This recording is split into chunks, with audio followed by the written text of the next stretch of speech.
In a world full of Rona, intense existentialism, and scrolling through TikTok until 3 a.m. KB, that's me, and my two best friends try to do the impossible, create content to help you survive quarantine. It's all coming back to you. Hello, people of the interwebs. My name is KB. I'm the nostalgic black girl, and welcome to my YouTube channel. Here's where I'll discuss anything and everything that I find nostalgic from my childhood and beyond that I deem is worthy of discussion. And in today's video, I want to begin a new series on my channel that I would like to entitle Deserves More Credit, where I revisit underrated media from my childhood and beyond that I believe deserves more credit. And on the lineup today, we have no other than Ned's Declassified School Survival Guide. For those of you who don't know, Ned's Declassified School Survival Guide, or more simply known as Ned's Declassified, is an American live-action sitcom from Nickelodeon that premiered in 2004 and concluded in 2007.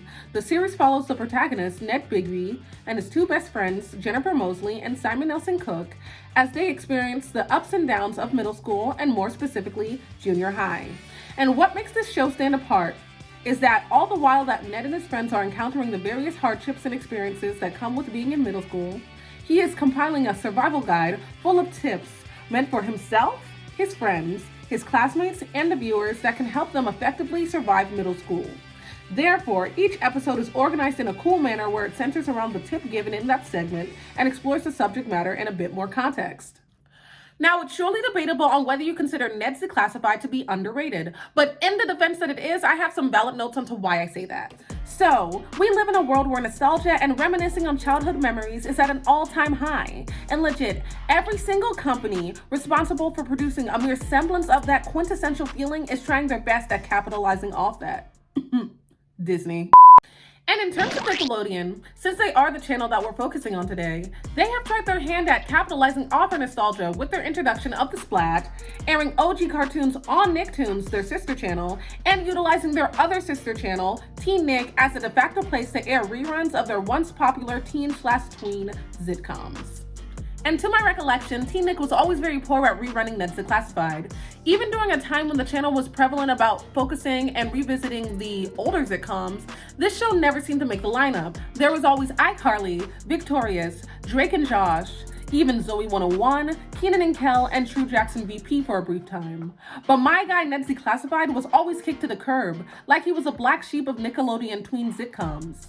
So if anyone knows the particular reason why this is, please educate me in the comments down below. In addition, I believe that the vital lack in airing reruns significantly stunted whatever potential cult-like following this show could have had. Like literally, nobody on YouTube is talking about this show, aside from the iconic Nathan Zed and a few other select channels. Which is pretty weird considering that everything that this show is would make for some pretty great content. And as I mentioned before, nostalgia is trending in popular culture. But yeah, that's pretty much the reasons onto why I believe it fits the underrated criteria. Now back to the show. On Nick. So Ned's Declassified consisted of 3 seasons, a total of 54 episodes, and was created by the also underrated Scott Fellows. You may not know who he is, but I'll bet you'll recognize at least one of the other works that he is primarily responsible for. This includes, but is not limited to, Johnny Test, Big Time Rush, the Fairly Odd Special, Wishology, and the live-action Fairly Odd movie with Drake Bell that nobody really talks about. And anyone who is remotely familiar with those previous works can definitely see how that cartoonish flair and zany style of comedy conclusively translates into the show. So much so that I legit classify this show as being a live-action cartoon of sorts. Not only does it have a cartoonish style of comedy, but it shares the format as well. A given episode with a 23-minute runtime is typically separated into 2 separate 11-minute segments, pertaining to 2 separate different topics, which mimics the normal organization of cartoons. Not to mention that the cast of characters is so very animated in the best way possible. Like, yeah, they are the run-of-the-mill, stereotypical school clique archetypes. But Ned's Declassified takes that idea and adds a little spice to the mix. You know, a little dash of quirkiness, if you will, to the concoction. And ramps it up to 1,000. I am confusion. Alright, so let me show you the class roster so you can better understand what I'm talking about. So you've heard of the outcast character. You know, the individual who's typically a geek or has an unusual set of hobbies and interests that makes them stand apart from the crowd. But you know what Ned's Declassified does? It brings you Coconut Head, an outcast whose defining characteristic is that he sports the relentless and honestly unflattering bowl haircut that permeated our childhood at some point or another, especially in the early 2000s. Up next, there's the visually impaired nerd girl, who becomes unexplainably beautiful the moment she takes off her glasses. But you know what Ned's Declassified gives you? It is no other than Miss Lisa Zemo. Sis is the quintessential dork of a girl for most of the show, which takes place during hay fever season. But the moment this girl, I kid you not, restocks on her allergy medication, she magically becomes this. Like, come on, not the context as well. You really out here saying that sis can only access context on a bi-seasonal basis? Then there's the resourceful kid that stay being prepared in any and all situations. It don't matter what you need, whether it be gum, extra supplies, a band-aid, you name it. Mans is resourceful and homeboy always got you. But my guy from Ned's Declassified, Backpack Boy, is the pinnacle of prepared people. So much so that my mans is actually considered to be a superhero because he be out here saving students' lives with his unlimited access of supplies. But that is only a mere snippet of the utter icons that we're working with here. There is also Claire Sawyer, future lawyer, Martin Quirley, the Oboe twins, Seth Powers, Mr. Comeover, Gordy, Mr. Chopsaw, Susie Crabgrass, Missy Meanie, and the list goes on and on. And you'd think with such a colorful cast that this show would make their characters trite and one-dimensional, but Ned's Declassified is not like that. This show gives us depth, character arcs, and multi-dimensional characters, which is not really expected from this genre of show. Take Billy Loomer and his Goonies, for example. They are initially portrayed as being the stereotypical bullies who want nothing more than to wreak havoc and pick on the students everywhere. But as the show progresses, we learn that this is not the full story. It is revealed that Loomer has a kind and sensitive side that isn't so treacherous, and he has the full capability of being a nice and upstanding young man. Then there's Jerry and Bugs.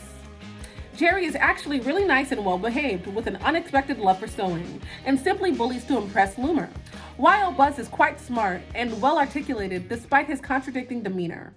But enough with those lovable weirdos. Let's talk main characters, starting with my main man, Ned Bigby. Ned Bigby is the main protagonist of the series. He is a tip-making, everyman sort of guy that is the type of main character to consistently break the fourth wall to provide narration, context, and witty responses onto everything that is going on. For the kind of character that he is, I really like Ned. He's funny, goofy, personable, and dare I say, wise. He's certainly not perfect, but I think that's really what adds to his depth because, you know, he feels like more of a real person. And can we just take a moment to realize how his actor, Mr. Devin Werkheiser, never aged? Like, yes, we love to see an anti-aging vampire king. Up next, we have Jennifer Ann Mosley, aka Mose. And what you need to understand about Mose is that she is not like other girls, okay? She is not stereotypically girly or effeminate, and she's definitely not into makeup or fashion. No, you need to understand that Mose is a guy's girl. You know, the tomboyish type who is typically known for having exclusively male friends. She's portrayed as super athletic with an interest in sports, who is pretty competitive and highly intelligent, having achieved multiple accolades within her academia. But yo, I am not throwing any shade to the actress Miss Lindsay Shaw, because sis was just trying to finesse the script that she was working with. I'm just saying that Mose was giving me major pick-me energy, if you know what I mean. But enough about that, because we finna talk about the best character, my absolute fave, whom I would even say possesses more back strength than even Backpack Boy, because man spent so much time carrying the whole entire show upon his back. And you already know who it is. It is no other than the cosplay king himself, Mr. Simon Nelson Cook, aka Cookie. And I say cosplay king because, yeah, Ned was indeed the everyman of the series, but my guy Cookie was legit every man and one woman throughout the entirety of the show's run. May I introduce you to Totally Not Ready, Puffy Jacket Cookie, or The Ladies Really Love Him, Cowboy Cookie, or better yet, Simone, just because she's a complex individual. But this next one is my personal favorite, and that is no other than... But yeah, Cookie is Ned's quirky, kinda socially awkward, nerdy, cyber genius male best friend, portrayed by the iconic Daniel Curtis Lee. And can we just take a moment real quick to appreciate that man's really went from this to looking like this? Because the Lord was surely with this man. So Cookie is probably the most memeable character from this show. And do I even really need to explain why? Because man's really out here gave us this. And this. Not to mention this. Like, man's just brought the funny the moment he stepped on set. What more can I say other than black excellence in its truest form? But speaking of man's being black, did you know Cookie's character wasn't initially intended to be? In my previous video, I spoke a little bit about tokenism, so if you're interested, go check that out.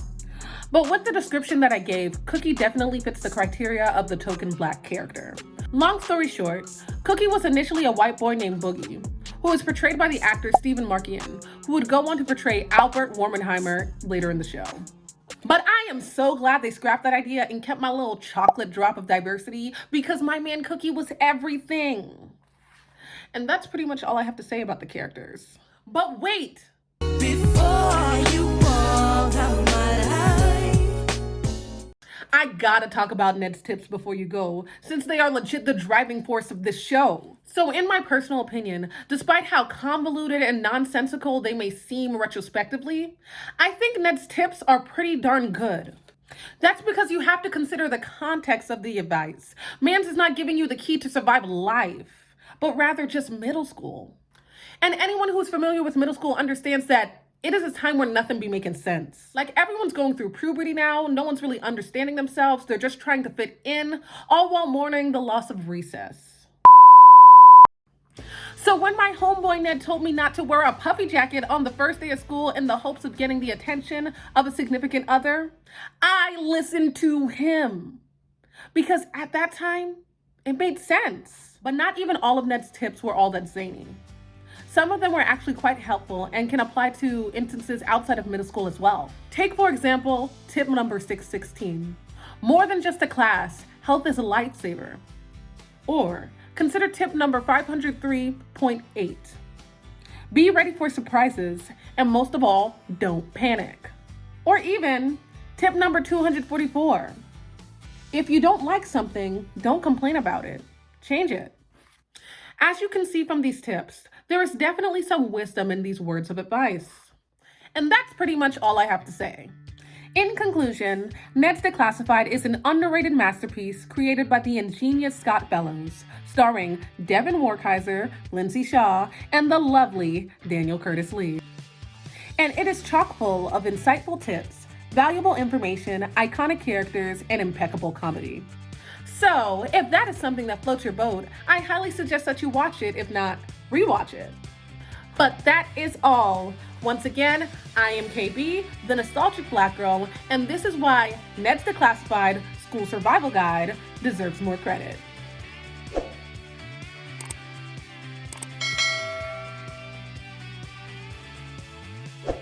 So I really wouldn't know what I would say in terms of what would be my tips to surviving life.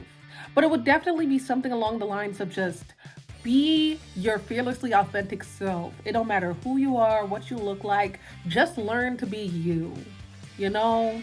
Also, drink water because, that is like 97% of our body index, so it's important. And maybe lastly, considering that we are in a panorama, please wear your mask, and that's pretty much it.